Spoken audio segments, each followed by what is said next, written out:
Before we get started, I'd like to thank this video's sponsor, Wholesome Games, for providing a review code. Is This Seat Taken is a casual puzzle game by Poti Poti Studios, available now for $10 on Steam, Nintendo Switch, and mobile phones. Whether you're a longtime fan of puzzle games or a newcomer looking for a good entry point, there's something for everyone to enjoy in this game. Thank you once again to Wholesome Games for providing the review code. And now, let's get on with the video. Is This Seat Taken is a game for people who know that there is, indeed, a correct way to load the dishwasher. I'm not joking when I say this. I have held, for the majority of my adult life, that there is an objectively correct method for loading the dishwasher, to the point where I get annoyed when roommates or partners fail to load the dishwasher correctly. It's not just about making sure the current dish will fit in, but also about loading in a way that minimizes space usage and considers the space needs of the other dishes. Because of this, I was pulled in very effectively by the challenge present in Is This Seat Taken? In the game, you're tasked with packing people into increasingly complex seating arrangements. Everyone has various preferences and conditions that need to be satisfied for a perfect clear. It starts out pretty simple. Some people want to be by the window, others want to face the same direction as the vehicle. As the game keeps going, more complexities are introduced. Some people like to play loud music or haven't showered, which creates an area of effect where others with a sensitivity to this effect don't want to be placed. The game becomes a pretty complex dance where you have to consider not just the people, but also the environment. In the office space, for instance, you have to consider if a space has a computer for those who need it. It gets even more interesting when spaces introduce components you can interact with to change the environment, such as air conditioners you can turn on and off, or stadium seats that can be folded to create standing areas. My favorite area within the game is the airport section. There's a combination of seating and line queuing that needs to be done. You have to pay attention not only to someone's preferences, but also which flight they're boarding. The difficulty of the game is pretty well managed. In the bottom right of the screen, a thumbs up or thumbs down will appear after everyone has been placed. The thumbs up means everyone's conditions have been met, while the thumbs down indicates someone is unsatisfied. Isolating who's unhappy is also pretty easy, since every character smiles or frowns depending on if their needs are being met. As the levels go on, the challenge increases, but it was never something that got me frustrated. Sometimes the solution was as simple as grabbing a couple people and swapping them around, but other times I needed to be willing to take everyone out of their seats and start over. My one bit of advice is that you always need to be willing to reseat everyone. Oftentimes, between puzzles in an area, only some of the people from the previous puzzles will leave. The remaining people from the previous puzzle need to be seated with the new people in the current puzzle. It can be very tempting to treat the remaining people as locked spaces, but many times I found the solution to a tricky puzzle was to reseat everyone who stayed behind.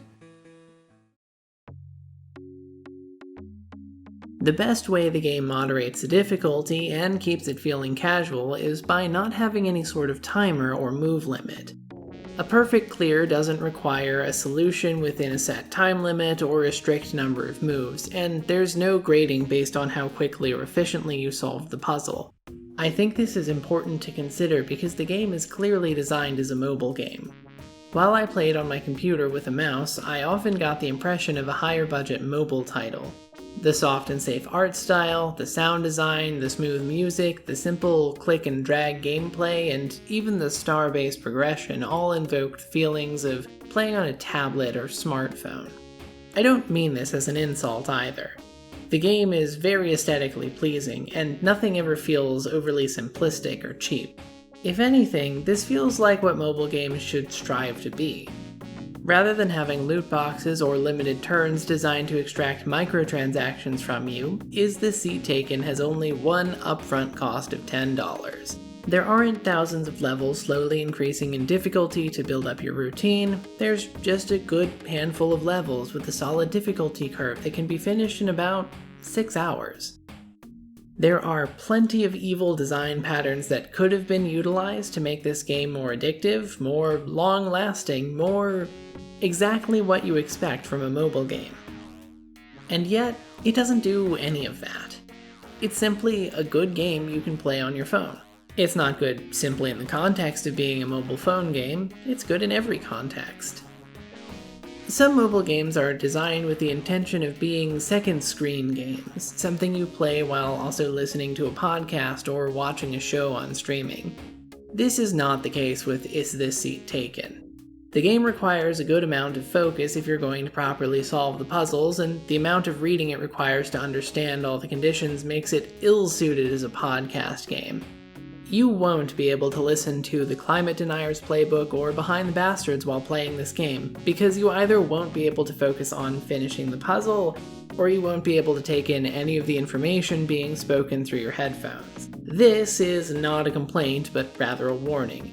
If you listen to podcasts or my videos while playing online in Rivals of Aether or while trying to complete a run in Spelunky 2, that's fine, I've done similar. But if you try to split your focus in story or text-heavy games, you're doing yourself and the game a disservice. Aesthetically, I enjoy the game a great deal. The characters are all simple shapes and the colors are very soft and inviting. There's even an ongoing story to motivate you to keep progressing. The plot is fairly simple, but it's effective. I do wish that there was a bit more musical variety, as the backing track really does fade and homogenize into the background. I understand the intention, but I would have also liked if the areas had more unique musical identities. As it stands though, the game is a fun and inviting puzzle game with charmingly casual atmosphere. The only complaint I've levied, if you can even call it that, can easily be fixed by turning the in-game music off and selecting any album you purchased on Bandcamp. If anything I've said or shown about this game has made you interested in playing, you have my word that it's well worth the price of entry. I would recommend that if you do pick it up, you play through it over multiple sessions, only a couple puzzles at a time. I think the game is best experienced if you let it rest a little, rather than doing all of it in a 5-hour sitting like I did to record footage for this video. This is a relaxing puzzle experience, not a gauntlet that you should want to finish as quickly as possible. Is This Seat Taken does a very good job of getting the most out of its mechanics. There was never a concept which I felt was underdeveloped or overstayed its welcome. The game has a satisfying end, and nothing left me wanting more. That being said, I wouldn't be opposed to an expansion or follow-up that added new areas or mechanics to explore. I think Poti Poti Studio has shown a lot of promise with this first game, and so whether it's a follow-up or an entirely new concept, I'm excited to see what they make next. That's all I have to say with this video. Thank you so much for watching, and I hope you'll come back to watch the next video. And thank you once again to Wholesome Games for providing the review code. Now, if you'll excuse me, I need to go make sure that all my dishes are in the correct order.